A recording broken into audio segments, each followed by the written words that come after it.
खबरनि जो सिलसिलो जारी आहे। ख़बर शामिल कंदासीं आवाज़ न्यूज़ चैनल जे रिपोर्टर मौजूद। शहदादपुर रिपोर्ट अली असगर ब्रोई शहदादपुर में सर्वे जमात जे तरफ़ां चोटियारो वाक़े जे ख़िलाफ़ ख़लीफ़े ख़ुदा बख्श भाणो जो अब्बास बुगियो, मुमताज़ वगण मौज़िम भाणो जो उस्मान ख़ास केरी शौकत अबड़ो जी अगवाणी में लतीफ़ पार्क खां प्रेस क्लब ताईं रैलीअ जी सूरत में पहुची ॻोठ जानी जुणोजो में क़तल थी वियल ॻोठाणनि जी गिरफ़्तारी जे लाइ नारेबाज़ी कई।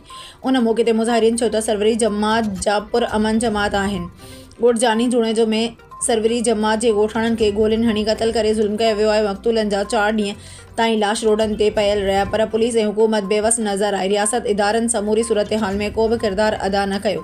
हिननि घुर कई त सरवरी जमात जे मक़तूल 3 ॼणनि जे क़तल में मुलविस जवाबदारनि खे फौरी तौर गिरफ़्तार करे सरवरी जमात जे माण्हुनि में पखड़ियल बेचैनी लहर ख़त्म कराई वञे।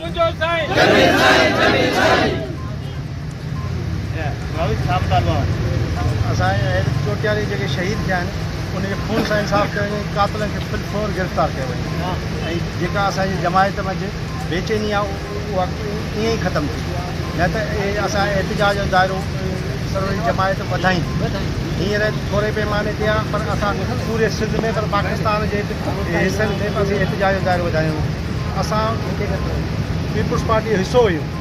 सरवरी जमायत मुर्शिद जे हुकूमत ते पीपुल्स पार्टी वोट ॾिनो आहे त असां इंसाफ़ घुरूं था। असांजी जमायत पुरअमन जमायत आहे, कंहिं सां फॾे फसाद में किथे बि कोन वधी आहे, पर असीं इंसाफ़ घुरूं था। असीं को झेड़ो कोन था कयूं, असीं पुरअमन एहतिजाज कयो आहे। असांखे इंसाफ़ जे लाइ उमेदु आहे त कोर्टूं असांखे इंसाफ़ ॾिजो, पर इंतिज़ामिया खे त जेके FIR में नाला आहिनि उनखे फिलफौर गिरफ़्तार कयो वञे।